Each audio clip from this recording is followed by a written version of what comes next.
Living History, World War II stories as told by those who were there. And today we have the honor and the privilege of hearing the story of a B-17 pilot in the 8th Air Force. Major Marne Wilson was a B-17 pilot with the 96th Bomb Group flying 35 missions over Europe during World War II. Brooke, what was the importance of precision daylight bombing?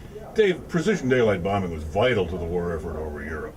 Our goal was to knock out German production, get their oil refineries, their railroads, their manufacturing plants. Naturally, they threw up a lot of opposition to it, and our boys had to go through heavy fire and flak.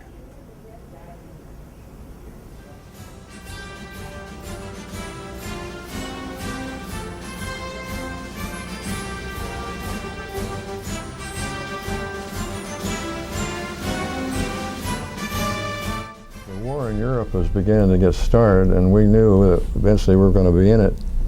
I signed up in the cadet program, and being in Sacramento, we were sworn in there at McClellan Field, and we were in the theater, and somebody came in and said the Japanese attacked Pearl Harbor. We thought he was crazy, but throw him out. But as we came out, I think by that time the newspaper extras were on the street, and everybody was talking about it.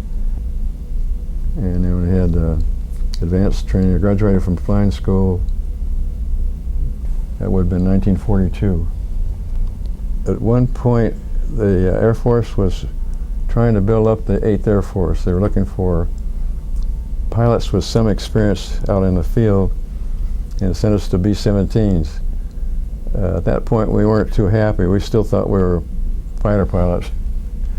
But the B-17 was a big surprise. We didn't like the idea of flying a big old B-17, but it was a beautiful airplane.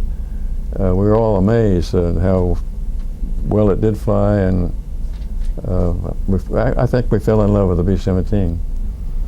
But the first missions, they always sent us out with a seasoned crew.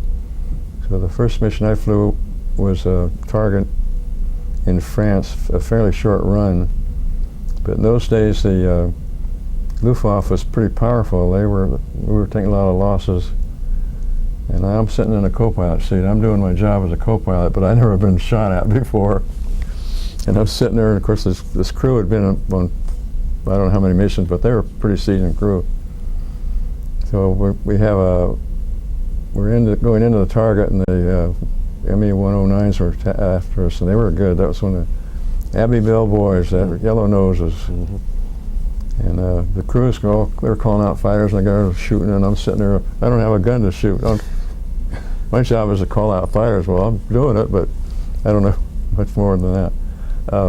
We didn't get hit. We came back. Now I'm a seasoned combat pilot. So from then on, I flew in the left seat. And we'd have wingmen with maybe their first mission. So yeah, the lead crew was an important job. And the command pilot, in a group, you had 21 airplanes. Well, as I got to be a wing leader, there's 63 airplanes. So, I was 22 years old. I'm leading 63 airplanes. I don't know how they got by with that, but it worked. We'd take off first. English weather was always bad.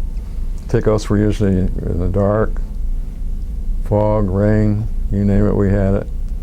We'd take individual aircraft and take off. Instrument takeoffs were very common. I think almost 8 out of 10 mission takeoffs were dark, bad weather. Individual aircraft takeoff, climb up through the overcast. The lead crew, we'd be the first ones to break out and get on top. We'd home back. We had a pattern for this assembly. And we're putting up 1,000 airplanes a day. That sky got awful crowded. So we all had headings to go out. So here's all these aircraft flying. On a clear day, a couple times we do the same pattern, and it's scary. You look around and see all those airplanes, but in the clouds it didn't matter. You couldn't see it. We get on top, home back to base. We use radio compass. We'd home back on a buncher beacon. Lead ship be up there first. We'd circle, and we'd fire identification flares, a very pistol. Different color flares would identify the units. As the aircraft popped out of the overcast, they'd look for their identification and time. Well, of course, the big one was Berlin. Well, we went to Regensburg, Schweinfurt, Poland, which was a long haul for us. The German fighters, we'd see them. We'd see this gaggle of fighters. Maybe they're climbing and they're trying to get ahead of us, because going into the target usually was into the sun. And we knew that meant they're getting up above us and ahead of us. They're going to come back head on. Talking about a tight formation, I swear those fellows, and they were no dummies. They were very fine pilots too. But when they were flying up there, they're looking us over. We're in a string. The 8th Air Force, good force, we put up a string of 70 miles. So they're going along there and they're picking up the weakest formation. I'll swear this is true, because that's what they did. And if I'd start hollering my guys, tighten it up, tighten it up, tighten it up.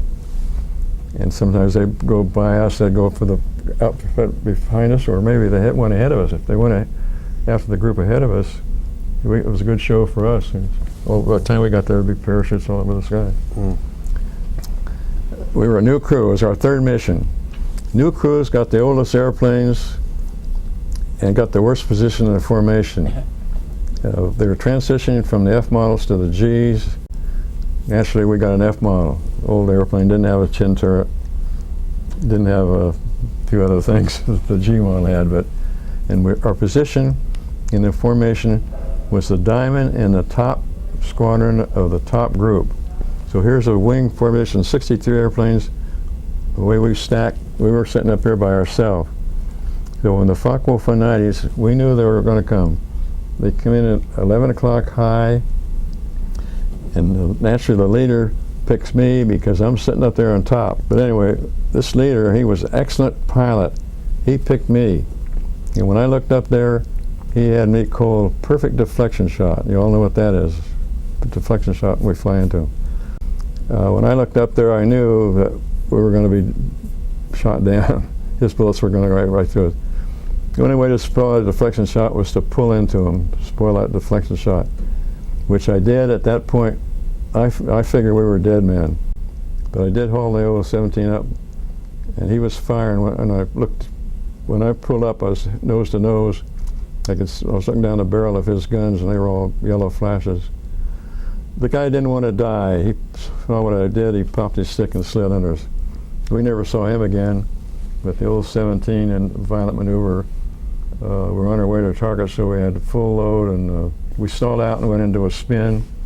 We recovered from the spin, got going, got our flying speed back, and rejoined the formation and finished the mission.